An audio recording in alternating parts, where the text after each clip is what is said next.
Reading with your kids. Hey, wake up, sleepyhead. It's time for the Reading with Your Kids podcast. Hi, my name is Jedley. We are coming to you today from the beautiful subterranean Reading with Your Kids studios in the beautiful neighborhood of Reedville in Boston, Massachusetts. Our guest today is a sleep specialist. She is the driving force behind SolveOurSleep.com, and she is the author of Devon and Evan Play Fortnight Till 11. Her name is Dr. Whitney Roban. Hey, for all the authors that are listening out there, I wanted to share with you this great email that we received here at the Reading with Your Kids podcast from Dr. Linda Mubarak. She is a past guest and the author of Maxine's New Job. Here's the email. Dear Fatima and Jed, good news! Maxine's New Job has been nominated to receive the prestigious Henri Award at the 2018 Christian Literacy Awards for Outstanding Literacy Work in the Children's Book Division. I sincerely believe your certifying Maxine as a great read helped bring increased social media attention to the book. Thank you for the exposure and the great marketing. We are so happy for Dr. Linda Mubarak that her book, Reading with Your Kids Certified Great Read, Maxine's New Job, received this prestigious recognition. We would love to help your book receive that same kind of recognition. If you are interested in having your book considered for our Reading with Your Kids Certified Great Read program, please visit our website, readingwithyourkids.com. You can click on the contact button, send us a note, and we'll send all the information back to you, or you can go right to our Certified Great Read page on our website. It's fun, it's easy, and it is really an effective way to let the world know that your book stands out above all the rest. The Reading with the Kids Certified Great Read program. Joining us right now from Long Island in New York, she is the author of a great children's book called Devon and Evan Play Fortnight Till 11. She is also a sleep specialist. Please welcome to the show, Dr. Whitney Roban. Dr. Whitney, how are you? Good. How are you? I am pretty great. A little cold. Both Long Island and Boston got hit by some snow recently, and now we have those those chilly temperatures. Mm-hmm. Yeah. So that's part of what helps us go to sleep, shoveling all that snow. Yeah. So why don't we begin? We have a lot to talk about today, not only about your great book, but also about sleep and how important sleep is. Why don't we begin by talking about Devon and Evan Play Fortnight Till 11? Sure. So I've been a sleep specialist for about 15 years, and something that I noticed in my private practice when I work with families is that both children and adults really were never taught why sleep is so important. And as far as the book market on sleep, there are so many books out there that teach parents how to get their kids to sleep. But there weren't any books about talking directly to the children and teaching them why they need to sleep. I always say the first step in raising a great sleeper is understanding why sleep is so important. So that's really how I came up with the idea of writing children's books. And my own children, who are now teenagers, love the idea that I was going to write this for kids. And we all came up together with the idea of using Devon and Evan, identical twin brothers who are similar in every way, except one is a great sleeper and one is not a great sleeper. Mm-hmm. So this summer I published the first book in the series before the Fortnight book. It's called Devon and Evan Sleep from 8 to 7. And it really teaches children using themes in their everyday life, such as school and sports, to teach them why sleep is so important. And after I published that book and it started selling really well, my 14-year-old son was getting very into the Fortnite game. And even though he is the son of a sleep specialist who's been telling him since he was little every day how important sleep is, there was one night that I said goodnight to him and I went downstairs and then I forgot something in his room. So I went up about an hour later and he should have been sleeping.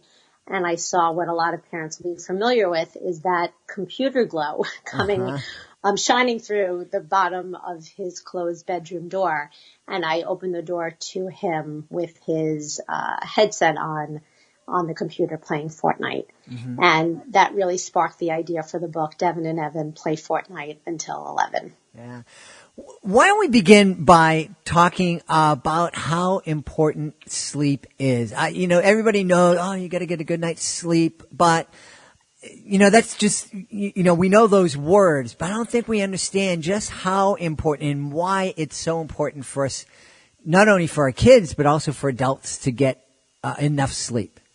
Sure. I always, when families, parents call me, adults call me, and they always say, the first thing is they call me with guilt and they say, I really just want my child to sleep.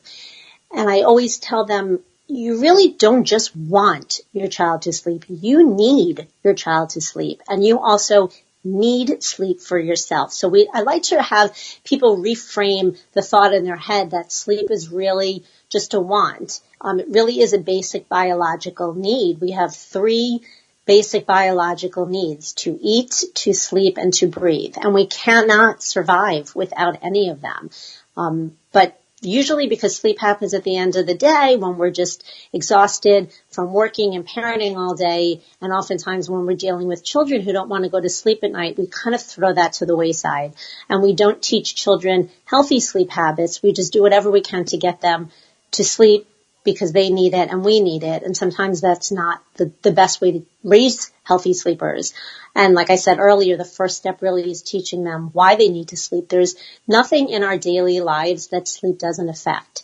And sleep deprivation has a negative effect on our physical lives, our emotional lives, our behavioral lives in school and at work. And when we sleep well, there's only positive effects to sleep deprivation. I always tell people, if you want to go look into the scientific studies out there, you will never find a scientific study that shows the positive effects of sleep deprivation. Mm-hmm. So it's really worth it to change our lifestyle and our daily habits so we can get great sleep at night. Yeah, I was very surprised to hear on another podcast, another sleep expert, probably not someone as expert as you are, but mm-hmm. Someone talking about the fact that if we don't get enough sleep, it can actually affect our longevity and how long we live. It's true. Like I said, there's nothing physically that sleep doesn't affect, and it actually has a significant effect on some serious medical issues.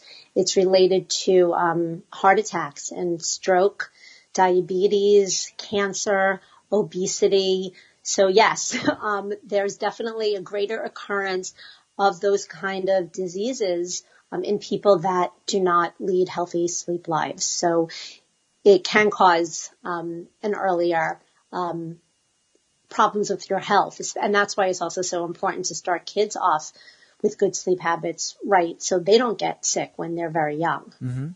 So let's talk about how much sleep should our kids be getting at different ages, and how much sleep should we be getting? Mm-hmm. Well, for adults, that's pretty, standard and easy. It's about 8 hours. Is what most people need. Somewhere usually in the range of 7 to 9, but most adults need 8 hours. And when adults talk to me and they say, well, I don't really know, or I only need 5 and I function okay, my advice is to try to find 5 days or a week, maybe over the summer when you're off from work, and don't set an alarm. We should be able to wake up every day without an alarm clock. If you need an alarm and you're still sleeping, it means you're not getting enough sleep for when you need to wake up in the morning.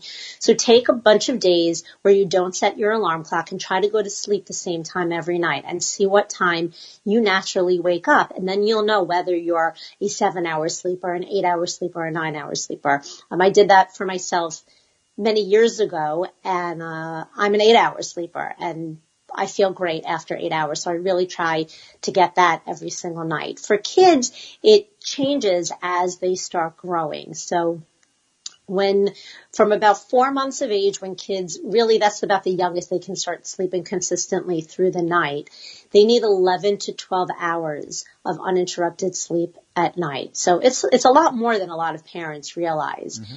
And that goes until they are about 6 years old. that they would need that much sleep. So it's really worth it to work hard to instill good sleep habits because they need so much sleep. And napping do you want me to go through the nap? Sure, yeah, absolutely. The daytime sleep. So children really need to nap, and oftentimes parents, because nap is not a happy time, they tend to cut out naps too early. But daytime sleep affects nighttime sleep and vice versa. So it's really important to instill really good daytime sleep habits for little ones too. And that's about 3 hours of daytime sleep until they are 2 years old. When they turn 2 years old, they need about 2 hours of daytime sleep, and that goes through the twos. When they're 3 years old, a lot of kids give up napping, and that sometimes happens because they start school or there's another child in the house and it's hard to be home for nap time.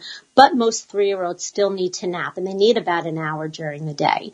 By 4 years old, most have given up their naps, and by 5 years old, there's still a few that need to nap, and most 5-year-olds don't need to nap. So, again, for little ones, they'll be napping for many years, so it's really worth it to get them into a good habit of napping.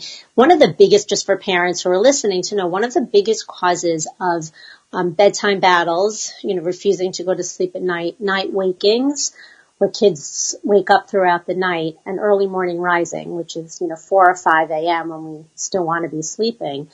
The biggest cause of that is sleep deprivation. So the more sleep little ones get during the day, they'll actually sleep better at night. Some parents think, if I take away the naps, they'll sleep better at night, but it's actually the opposite. Wow, that's an eye-opening piece of information, because I imagine there's a lot of parents out there who say, "Wow, I'm just going to keep this kid up so he gets, he'll be exhausted and he'll go to sleep when I want him to." Yeah, you would think that would be how it works, but understanding really the science behind it. When children are overtired, when we're overtired or we're not sleeping well, somebody will say maybe somebody who knows you well, and they say, "Oh, wow, you look horrible. Did you get a bad night of sleep? You're like walking like a zombie." But sleep deprivation has the opposite effect on kids, and it makes them hyper. So a lot of times parents will see a kid who needs a nap, but they're kind of running around or playing in a park, and the parent says, "Oh, they don't really need to sleep," and that's actually when you should be getting them to sleep. And that's the same at night. Parents will make the bedtime too late because the kid seems wired. "Oh, I'm just a night owl who doesn't need to sleep," but actually what's that showing the parents, it should be showing the parents, is that they actually need to sleep. And as children get a little bit older and they stop napping, I said you need 11 to 12 hours, but from age 6 until about age 12, then they need 10 to 11 hours. So it's still significant. It drops it for about an hour from when they're little to when they're tweens, like the 6 to 12. And then when they're teenagers, which is also a tricky time for sleep, most teenagers need about 9 hours of sleep. And unfortunately, with the early start times in most schools around the country, it's virtually impossible for teenagers to get the sleep they need. And that's why we have a whole generation of sleep-deprived teens. That is an issue that I sit down at. My wife is a teacher. She doesn't teach high school kids, but here in Boston and in many places, the high school kids have that early morning start time. My niece starts school at 7:15, 7:20 a.m. Right. And and they get out of school around 2:00 or whatever. And it never made any sense to me. I guess, sure, you have to have time for football and basketball if you need to have football and basketball in high school. But those are the hours between 2 in the afternoon and 7 at night where teenagers get in the most trouble. So not even thinking about the sleep thing is just, societally, why do we want to give our kids, high school kids, that much time to be roaming and, to be without kind of focus? And you're right. It's, they typically, if they're not going to school, they're sleeping until noon. Right. Well, there's this new movement, school start later, and some high schools around the country have adopted a later start time, and they've found really significant effects of it where the kids' grades have gone up, because it really the research shows that the more sleep you get, the better grades you get, because kids are so tired. When they interviewed a lot of first period teachers, most of them said in high school that all the kids are yawning and falling asleep in their class, because there's a shift in in teenagers' biological clocks when they reach puberty. And it's a delayed sleep phase syndrome, and they need to go to sleep later at night. So most teenagers cannot fall asleep until 11 physically. Even if you say go to sleep at 9, they just can't, and that's a hormonal shift. So, but they're still getting up at 6 o'clock in the morning. So they're just not getting enough sleep that they need. And, like we discussed earlier, all the negative effects of sleep deprivation from a physical standpoint. But, a lot of teens now are suffering from a lot of mental health issues, such as anxiety and depression, and sleep deprivation exacerbates a lot of mental health issues as well, on top of the fact that, school is so stressful now, and grades are so important, and it's so difficult to get into colleges now, and sleep deprivation affects grades as well. So it's really important for teens to get better sleep. And what I go back to when we first started is, step one, teach them why. They really rule their own sleep at that age. So we really have to teach them why sleep is so important. They need a motivation to try to get better sleep habits in their lives. And when teens finally are, home from school and they're done with their work and their sports, then they have, video games and social media and YouTube and so much technology to keep them awake. And many of them are going to sleep past 1 o'clock in the morning. Yeah. I really love the approach that you take in educating people about sleep, in that you first let them know how important it is. And I think that's important for a number of it, that knowledge is power. But Yes. also by educating folks on how important it is, especially our young people, you're showing them an awful lot of respect. You're not just saying, you need your sleep, go to sleep, well, whatever, just giving them rules. It's like, hey, Sally, I want you to be healthy, and here's some information, and I trust that when you have this information, you're going to make some great choices. Yes, exactly. That was really the impetus behind writing these books. The Devon and Evan series was speaking directly to kids. We always just say to them, go to sleep, but we never tell them why. And they need a motivation, because they're the ones that have to agree to these good sleep habits. And if they don't know why, they might not, give in to their, to sleep rules as easily. So the books, the Devon and Evan series, they're cute. They have great, pictures. My illustrator was fantastic. And it's a cute rhyming story. So it captures the kids' attention, but it also uses common themes from their lives that they can relate to. So Devon and Evan, they're trying out for the basketball team. But when you don't sleep well, you're not as strong, and you're not as fast, and you're clumsy, and your reaction times are slowed. So one makes the team and the other one doesn't, or, your grades go down. So one couldn't stay up to study and he didn't do well in the test and the other boy did. And then in the Fortnight book, of course, the boys at the end of the Devon and Evan first book in the series, Sleep from 8 to 7, they become great sleepers. And the Fortnight book takes place about 2 years later, when a friend of theirs comes over and introduces them to this new popular video game. And even though they know how important sleep is at that point, and they have great sleep habits, they start waking up late at night when their parents think they're sleeping to play the video game. And like I said, even the best sleepers, like my own son, gave into that, because the kids play online with their friends. And if their friends don't have good sleep habits and they say, hey, meet me on this game, or in this chat at 11 o'clock at night, the kids are going to want to be part of that. So they really have to understand why sleep is so important. So they have the willpower and the motivation to say to their friends, no, I'm going to sleep, and I'm not going to, get on that chat or play that video game. And when I talk with kids about, and it's not, just Fortnite, that's just the example I use because it happened in my own home, but really any kind of, social media, video games, just talking on the phone, is you can be a better gamer and a better friend, better, parent, child, employee, when you get good sleep. So the only thing that happens while you sleep are positives, and the only things that happen when you stay up too late are negatives.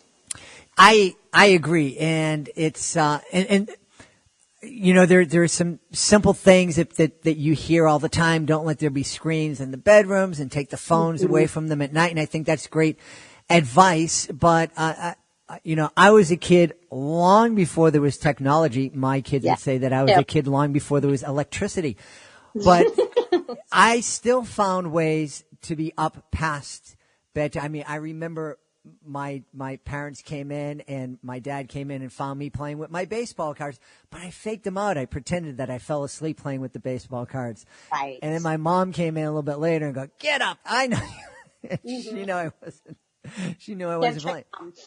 Yeah. So this has been an age old problem. And so it's not just technology, although it certainly adds to the challenge.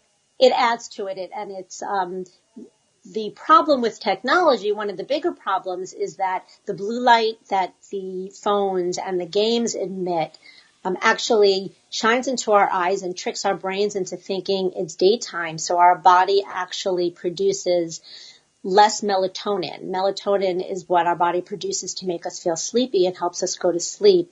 And it actually, the blue light from this technology slows down the melatonin production in our body. So there's actually a scientific reason why it's harder to go to sleep, not just that we're going to sleep so late. So technology is definitely has a strong effect, and the desire for kids and adults to be, you know, a part of a video game, or, you know, with their friends, or a chat, or being on social media. That fear of missing out keeps us up late. So what I'm hoping, like you said, the first part of my job really is the education. Of course, there's the how-tos, but the education that everybody knows why sleep is so important. So we have a motivation to accept these new sleep habits, such as putting the phones away an hour before bed and charging all electronics outside of the room. Those are two really great rules that families should have, from children up to adults.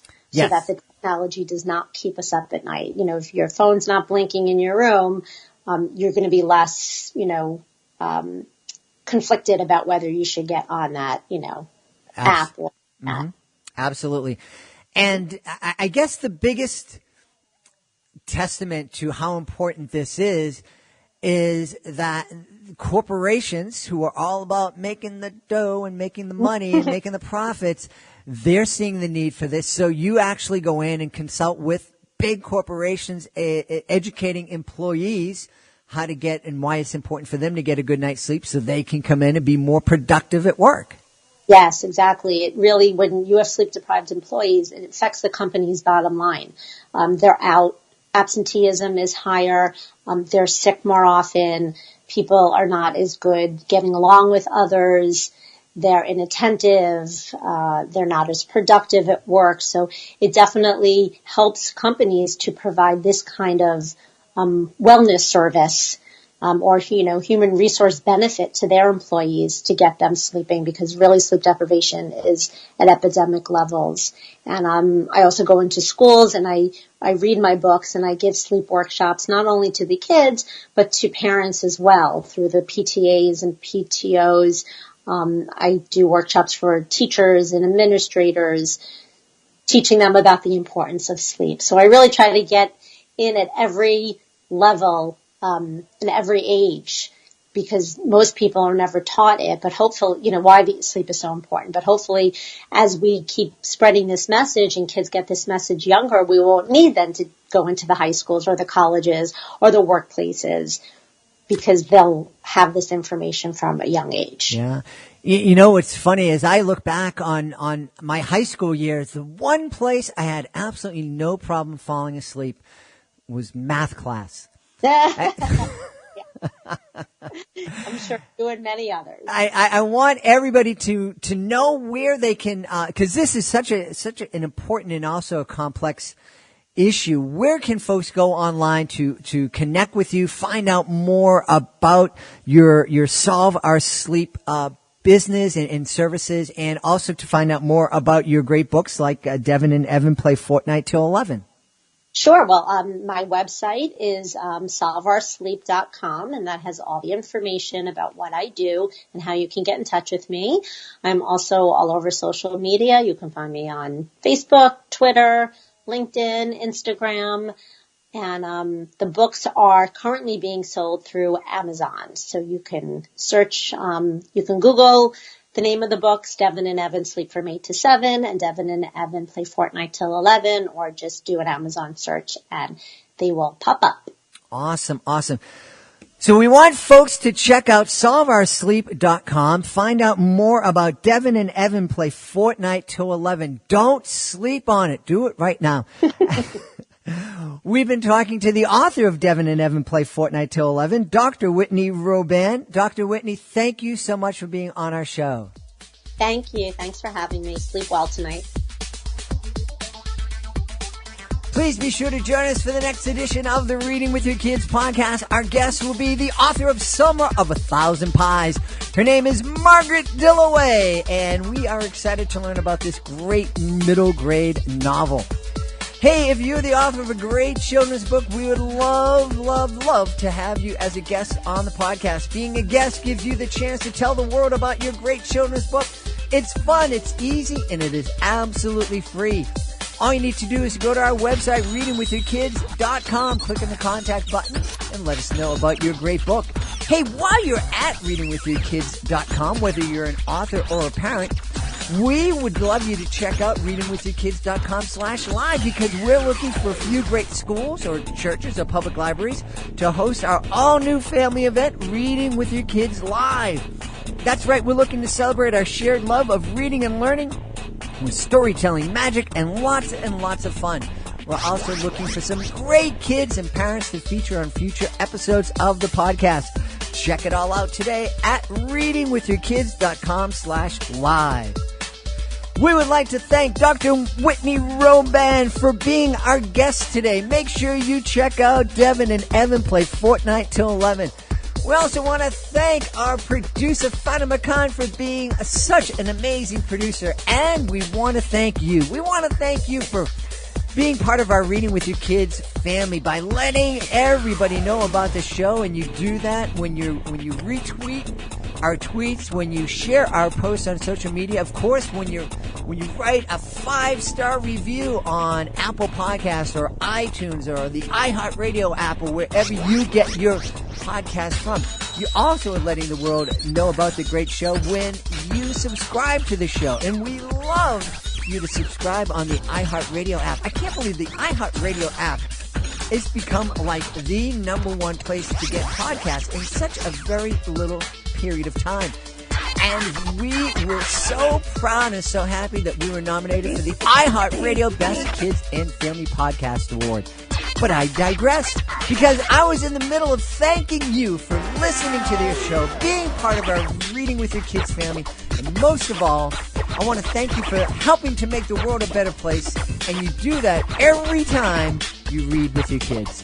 I'll be looking for you in the next episode of the Reading with Your Kids podcast.